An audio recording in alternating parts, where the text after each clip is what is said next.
concevoir un bâtiment durable. L'élargissement du périmètre d'action du maître d'œuvre. La phase de conception est le moment où le projet prend forme, se concrétise. Cette incarnation des objectifs préétablis, des attentes et des fantasmes du client ainsi que du programme qui les a formalisés est le résultat de plusieurs arrangements. Le projet au départ idéal est devenu réaliste, conçu avec toutes les contraintes et toutes les subjectivités possibles. Et c'est grâce à ces subjectivités que le projet pourra plus ou moins s'inscrire de façon efficace et harmonieuse dans le cadre du développement durable. Un cadre multiforme, fatalement complexe et qui dépasse largement la parcelle ou le quartier. Concevoir un bâtiment qui vise la durabilité contraint le maître d'œuvre à s'inscrire dans une échelle bien plus vaste que celle de son projet. L'architecte connaît son rôle social et économique. Il a conscience de son rôle environnemental en matière de climat, de biodiversité et de préservation des ressources, certainement parce que c'est des questions qui ont été récemment abordées, analysées et quantifiées. Comme évoqué précédemment, nous tardons à réaliser la transition écologique nécessaire. Cependant, et aussi collectivement via l'ONU, 17 thèmes marqueurs du développement durable, 17 cibles pour l'architecture à construire ou à rénover, ont été élaborés pour satisfaire les 3 sphères du développement durable associées à celle de la culture. La nécessaire approche holistique du bâtiment durable est concrètement inapplicable pour tenter de l'envisager conceptuellement. Ce sujet est trop complexe, trop global. Il faudrait l'aborder en le décomposant en cibles, en optimisant par thème et en cherchant un moyen de réunir les optimaux en comptant sur les interactions les plus fortes. En résumé, il faut chercher à voir les optima, cible par cible, puis par bouquet de cibles, afin de parvenir à des compromis acceptables. La subjectivité du maître d'œuvre réside principalement dans la classification des cibles visées au premier abord. Aux yeux de tous, aucun bâtiment ne serait capable de satisfaire les 17 cibles. Sans parvenir à traiter tous les sujets, il devra au moins s'assurer que son projet est neutre par rapport à toutes les cibles. C'est déjà un minimum très ambitieux. Par ailleurs, il convient de rappeler que chaque maître d'œuvre est un artisan, voire un artiste, un professionnel qui dispose de sa propre démarche intellectuelle, de sa propre manière d'imaginer et de concrétiser un projet, et de sa façon personnelle, donc, de travailler. Ce rappel conduit à la conclusion évidente qu'il ne peut s'agir ici d'aborder la phase de conception de manière exhaustive et détaillée. Seuls seront abordés ici quelques thèmes importants qui constituent des fils d'Ariane pour envisager un bâtiment durable. Certains thèmes, comme l'énergie et le confort, sont connus depuis plusieurs décennies. D'autres, en revanche, sont peu connus car apparus dernièrement dans la sphère des concepteurs. La biodiversité, la santé, la mobilité, les ressources, l'économie circulaire et le carbone.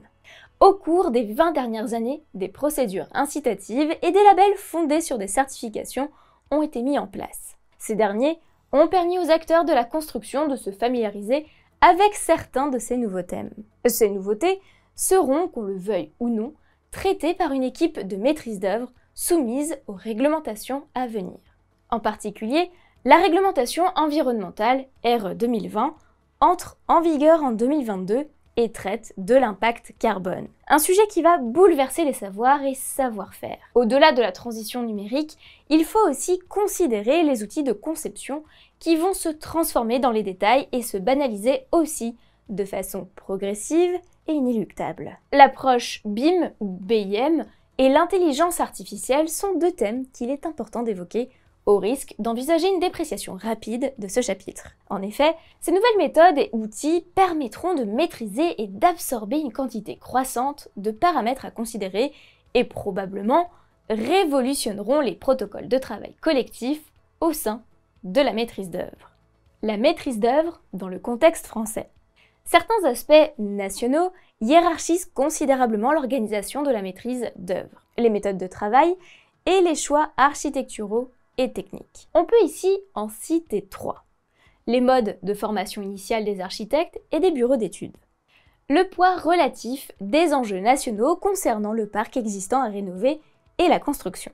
La place singulière de la filière nucléaire. Pour ce qui est de la formation initiale, elle demeure compartimentée entre architectes et ingénieurs. Cette particularité génère des modes relationnels spécifiquement français.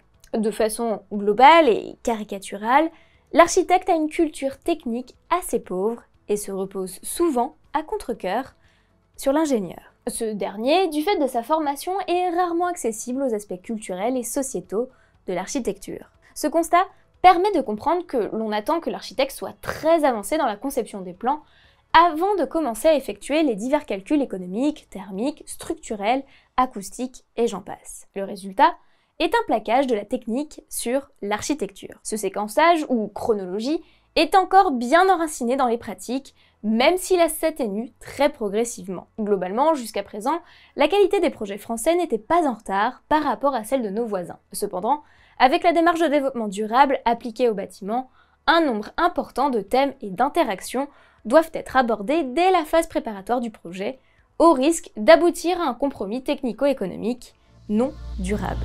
N'oublie pas de t'abonner à notre chaîne pour ne manquer aucune de nos prochaines vidéos. Et surtout, pense à liker si le contenu te plaît. Désormais, il sera de plus en plus impératif d'adopter une approche plus concertée dès que le programme, le plan directeur et les premières esquisses seront connus.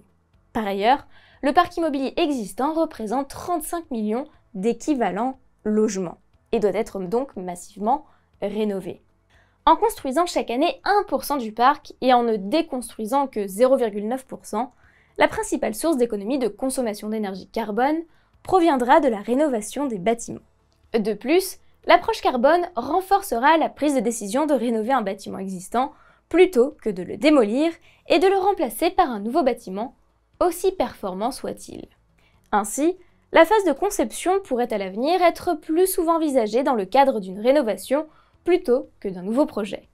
Le troisième aspect, typiquement français, est le mix énergétique de la production d'électricité. La part relative de l'énergie nucléaire est la plus importante au monde. Dans les années 1980 et 1990, période de construction intensive de réacteurs, la surcapacité de production par rapport à la demande a conduit au développement du chauffage électrique par effet Joule, technique qui a pesé lourd dans les choix conceptuels jusqu'à l'ART 2012. L'avènement des objectifs bas carbone au début des années 2000, la nécessité de considérablement réduire la consommation d'énergie fossile carbonée et l'évolution lente mais inéluctable vers la mobilité électrique sont des facteurs qui devraient théoriquement accélérer le développement des énergies renouvelables, notamment du photovoltaïque à l'échelle du bâtiment ou du quartier. Mais l'industrie nucléaire a vu l'opportunité de se redévelopper après une longue phase de stagnation. La construction de réacteurs de troisième génération, ou EPR, est un défi majeur pour EDF et est entièrement lié au choix politique de l'exécutif. Le plan pluriannuel de l'énergie fixe des objectifs clairs pour l'avenir du nucléaire et des énergies renouvelables, mais rien n'indique pour l'instant une forte inflexion pour l'appliquer. Au contraire même. D'une part, la décision de réduire le ratio énergie finale-énergie primaire pour l'électricité de 2,58 à 2,3 dans le cadre de la RE 2020, et d'autre part, la décision d'utiliser l'énergie finale plutôt que l'énergie primaire dans le diagnostic de performance énergétique sont des symptômes clairs de l'établissement d'un contexte immédiatement très favorable à l'électricité. Remplacer au plus vite les énergies fossiles par une électricité bas carbone peut conduire à la réapparition du chauffage par effet Joule dans la construction et à son maintien dans la rénovation. C'est un indicateur explicite d'une volonté de réactivation du nucléaire au détriment du déploiement du renouvelable. Ce contexte aura des conséquences importantes sur la manière de concevoir et de rénover les bâtiments. La nécessité de revisiter les fondamentaux. Face à des exigences croissantes, tant au nombre qu'au niveau, le concepteur doit garder le cap en se concentrant sur de grands axes de réflexion.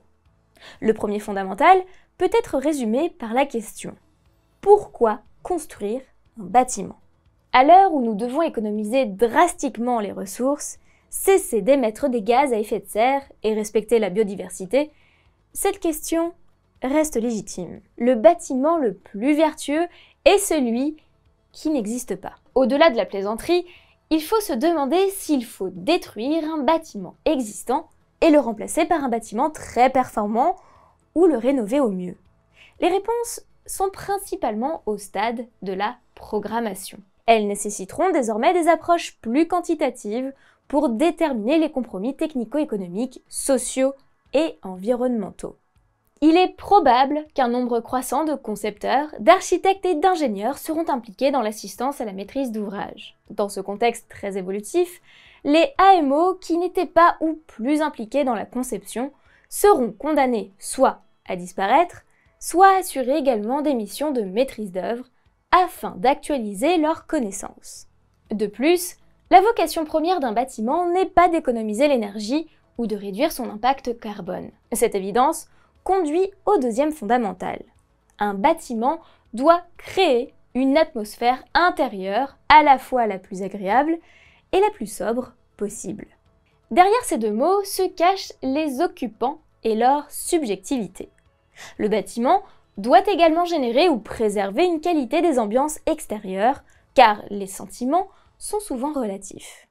Un projet peut améliorer ou détériorer les ambiances sur la parcelle, et bien plus. C'est le cas par exemple du confort d'été, de l'acoustique et du régime des vents. À tout cela, il faut bien sûr ajouter les facteurs sociaux et culturels qui vont alors influencer l'attitude et le comportement des usagers. La frugalité et la qualité de l'environnement dépendent autant du bâtiment que des comportements des occupants. Le concepteur doit donc d'abord identifier les attentes et les besoins des utilisateurs.